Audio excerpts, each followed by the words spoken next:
Hello everyone! In this video, I'm going to share some tips for preventing or reducing weeds in your landscaping project. This video expands on a past video I made, landscape design mistakes that lead to more maintenance. But this video focuses more on weeds and tips for holistically preventing and reducing weed infestations, as well as weeding time. Everything must be prefaced with a fact that I have shared on this channel before. There is no such thing as a no maintenance landscape, and as obvious as that sounds before I lose you, I share it because none of these methods that I share are going to be perfect.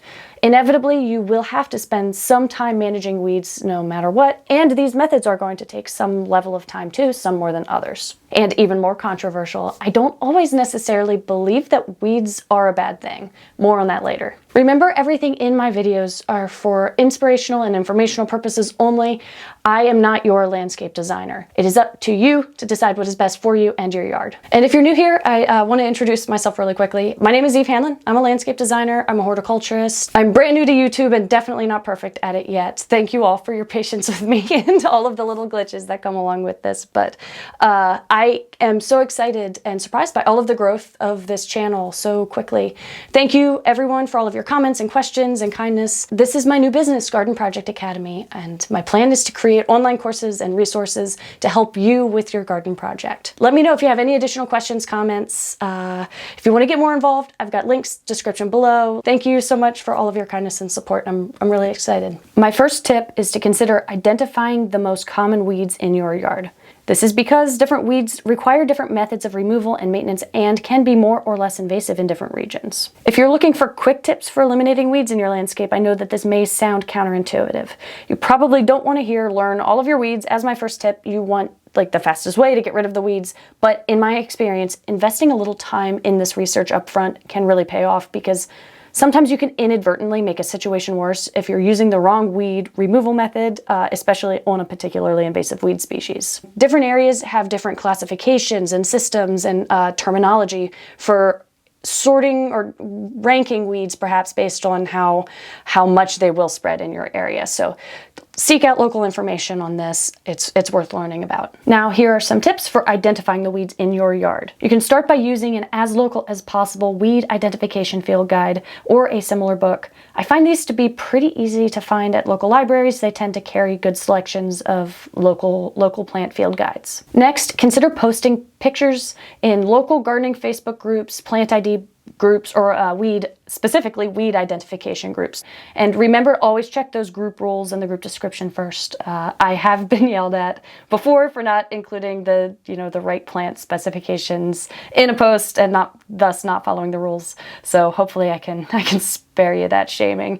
Check the rules before you post. Next, consider contacting a local organization that offers free resources for weed identification or information on how to manage weeds locally. There are so many great options for this, like master gardener programs, hotlines, answer clinics, local conservation groups and nonprofits, university extension agencies, noxious weed departments, or invasive weed departments of local government.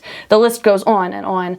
And if you know of any other good places that I didn't mention, please share them in the comments below. Maybe they can help someone out. And a bonus tip there, don't feel shy about just emailing questions to these organizations, many of which exist to serve the public with questions like these. So if you reach out to the wrong place, just ask them to send you to the right place. There are so many great little programs like this all over that can help you with weed identification and then learning the best non-chemical methods, chemical methods from there on out, research-based information on what to do with the weeds that you have in your yard. Next, of course, you could consider hiring a designer or a gardener who knows their weeds and have them out for a consultation, and they can provide some identification that way. Not everyone does this, but it might be worth asking. There are also so many popular plant identification apps, though this is not necessarily my favorite method for weed ID. You could start with apps, you could try, but they aren't going to be perfect for this task. Once you know what you have, I recommend kind of prioritizing based on starting with whatever's most invasive or aggressive in your area, and then learn the best local methods for managing these weeds or removing them. And from there, you could prioritize based off of whatever's most abundant in your landscape. Next, knowing why weeds exist in the first place, their purpose in general, can also help you when designing your landscape to reduce weeding time. So why are there weeds? When the soil is exposed due to a fire, a flood, landslide, or anything else that opens the soil up, like tilling or digging, nature has this amazing system in place that covers the soil. Often, the first thing nature will do is cover any open area with weeds. Seeds can be brought in from elsewhere, but typically they are already there. Thousands and thousands of weed seeds just waiting in the soil underground for years or decades until conditions are right for them to grow. They come to the soil surface and then they start germinating. Many call this the soil seed bank or the weed seed bank. If you expose your soil, perhaps through tilling, this will bring new soil to the surface, and then suddenly these plants will do their job and start germinating and covering and protecting the soil. If we don't want these plants in our gardens, we can either cover the soil so it's no longer exposed using a material like mulch, or we can suggest our own plants, like layers of perennials, ornamental grasses, trees, and shrubs properly placed and spaced to fill in as they reach maturity. There just can't be any exposed area with nothing. And this is a good time to mention that there is no formal definition of a weed. Though we call a weed something that grows where we don't want it, essentially. But a plant might not be a weed in a different place. A plant can be a gem in one region and grow aggressively, or be an invasive species that smothers everything else out in another region. So a weed is a little bit about perspective too. You can love your lemon balm and just love it because it grows so well in your yard. Or you could call it a weed because you consider it to grow a little bit too well. It's a lot about perspective. There's no formal definition, this plant is a weed. It's very subjective. Your soil must be covered by something. If you have a garden space, it should be properly mulched until plants fill in. If you plant fewer plants, or maybe you liked the look of having plants that are more spaced out, with a little bit of area, mulched area in between, that means that to properly prevent weeds, you'll need to reapply mulch every now and then forever. So this can be every year, every couple years, it kind of depends. This is why in my low maintenance landscape designs, I recommend my clients plant their garden spaces so that the plants fill in at maturity, ideally naturalizing. A full garden needs comparatively less mulch once the plants fill in, besides maybe a little bit here and there in areas where weeds are popping up between plants. But you can plant in layers. You can design using forest gardening methods and turn your yard into a whole ecosystem. You can use native plants as well, which can sometimes be more affordable and naturalize easier. Plus, they support local wildlife and pollinators, and there are so many additional benefits. Just remember that whatever you add to your garden, even native plants, the principles of right plant, right place will still apply. If you want to learn more about proper plant selection, putting the right plant in the right place, all of that, I created a free mini course. It's an hour-long total. It's online all the time, so you can sign up anytime and watch it. But the reason I made it is because this is so foundational. It's so important to having a successful gardening project in general. I just wanted to put it all together and put it out there so anyone could access it. So yeah, again, you just create a little account so you can kind of track your progress as you move through it. So the link to that is in the description below this video if that can help you. And regarding mulch, there are many different options and materials and methods. There's wood chips, bark chips, specifically cedar chips. It's a myth that those inhibit plant growth, maybe some seed germination. There's hazelnut shells, arborist chips. There are so many great and safe mulch methods. The list just goes on and on. Remember that the bigger the chip, the longer it lasts. And you can use gravel as mulches too, but these require slightly different maintenance routines. And just so this video doesn't end up being 2 hours long, I'll perhaps create another resource about mulch questions and maybe some mulch myths. So just let me know in the comments below if you're interested in this or if you have any specific questions regarding mulch. And again, this is why weeds exist, to cover exposed soil. So having your soil covered by something, whatever that is in your landscape, will help holistically to prevent weeds. Here's a design planning trick. If you were to draw your yard or your project out on paper, imagine you're designing your space like you were coloring in something in a coloring book, and the whole page needs to be colored in with something. So any blank white space on the paper can represent exposed soil, and any colors can represent the elements in your landscape. And this is where you must be creative and come up with the best ways to fill in your space for you using all of the elements you want in your landscape. The elements that can fill in space could include gardens, which include plants and mulch, trees, shrubs, ground covers, meadows. There could be lawns, herb gardens. They could also be pathways, play areas, patios, decks, ponds, dry creek beds, anything. All that matters is that the ultimate goal is to have no white space left on the paper. A bonus tip: walk around your neighborhood and look at people's yards. What are other people doing to fill in their landscapes? Lawn is an easy filler, but there are people without lawns in their yard that have still filled in the space without having huge, high-maintenance garden spaces.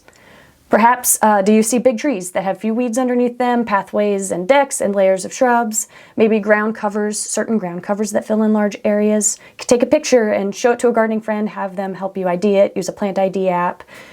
You could also notice which yards have weeds, which yards don't. Where are the weeds? Why are there weeds there? Also, where are there no weeds and why? Maybe some people need to reapply mulch. Maybe they don't have mulch and they should. This is a great way to collect inspiration for how you will fill in the space in your yard and design to holistically prevent weeds. I also want to briefly mention the use of herbicides for weed management. On your walk around collecting inspiration, you might see yards that have uncovered soil, perfectly weed-free lawns, or any other spaces that otherwise appear really sterile. Or you may even see herbicide-damaged plants. Herbicide use is a very controversial topic, and I'm sure y'all in the comments are going to have tons of different opinions and perspectives, perhaps about me worrying too much about using herbicides, or maybe also at the same time hating me for using any herbicides at all. But I believe there is a balance. There are many people who use more toxic products than needed for their landscape, many times improperly, and it really adds up. At the same time, I believe that sometimes for a certain invasive weed in a certain context, it is just realistic to use a little bit of something to strategically manage a problem that would otherwise get out of hand and maybe prevent me from doing many other great things with my landscape. This is a huge discussion for another video, but I personally believe in balance and being very thoughtful when using any garden product that has the power to kill things. All the other methods I share in this video can help you prevent weeds and the need to use herbicides as a general maintenance practice. Just know that if you use these products, use the right product for the right weed at the right time in the plant's life cycle, in the right weather conditions, and read the label in the bottle for the specific product that you are using before using it. The list goes on. And again, this is just a mention of this topic. There's a lot to it. But for now, I just want to say perhaps consider reaching out to a local organization, like the ones mentioned before, that can help you identify the weed species in your yard. Many organizations will freely share the best organic as well as the best non-organic products and strategies and practices and other methods for managing the weed species in your region. Note that in your region, again, there are some practices that can be better in your local region than in someone else's region. So the local organizations can help you learn more. Moving on, I also want to mention sheet mulching, lasagna gardening, and hugelkultur. These are great strategies for smothering weeds and lawns to create either a new mulched area or a new garden bed. You can even use them to repair existing garden beds that have been taken, or mulched areas that have been taken over by weeds, especially sheet mulching in between existing plants. Many people have many different methods and approaches and strategies, so keep in mind that I am definitely summarizing, but I want to make you aware of these methods in case you don't know they exist. Now, I mentioned earlier in this video that I don't believe that all weeds are bad. Weeds can teach you things about your landscape, like what the conditions are like, because certain kinds of weeds will only grow in certain areas. Some parts of some weeds can be used as organic matter, like a cover crop, though be sure to research this carefully so you don't inadvertently grow more weeds. Many weeds are also edible and medicinal, and there are weeds that I intentionally let grow, or even will propagate in my yard because I eat them or use them. This goes back to the perspective part of a definition of a weed. There are so many amazing or edible or medicinal or otherwise useful or sacred plants that can be considered weeds. I even had a client once who was planting and growing pepper cress in their yard, in their vegetable garden, and they had wild cress growing as a weed, and they were pulling it out. And finally, if it's manageable, right? If it's not this never-ending, overwhelming weeding situation, if I honestly look forward to going outside and listening to an audiobook and weeding for a few hours. I didn't always feel this way. It took me a little, maybe through this necessity, I had to learn to love it, but I really, truly love it now, and I feel grateful that when I have the time and the ability to go out and weed for a little while. So I'm not trying to toxic positivity anybody, but sometimes this is an important perspective shift that might not hurt, especially because there's no way to entirely prevent the need to weed in a garden or a landscape. I'd personally rather have a landscape that's healthy, that has these imperfections, that has weeds that need to be managed periodically, than to have a landscape that's sterile. It's just a part of that balance. So also, the hand weeding tool options that are out there are limitless. There are so many gadgets. So maybe you could experiment and try to find a method or some tool that you really like. Please let me know if you have any additional questions. Put them in the comments below. If you would like to learn more, you could check out the How to Choose the Perfect Plant mini course that's linked below. I've got my newsletter with gardening tips. I'll send out information when, I have a new video that goes out, links to additional resources, updates as well on when new courses come out. And finally, I have my first paid course coming out. It's called Design Your Own Landscape Layout. And right now I've just got a wait list at this point because I'm still working on it, still filming it. So if you're interested in hearing about that when it comes out, you can sign up for the wait list by following the link in the description below this video. Thank you so much for watching, for your support, for liking, subscribing, doing all of those things. Also, because I know that you are all definitely going to notice and ask about it. Yes, the houseplant changed in the background. This is my Schefflera plant. Schefflera plant. I never get that one right.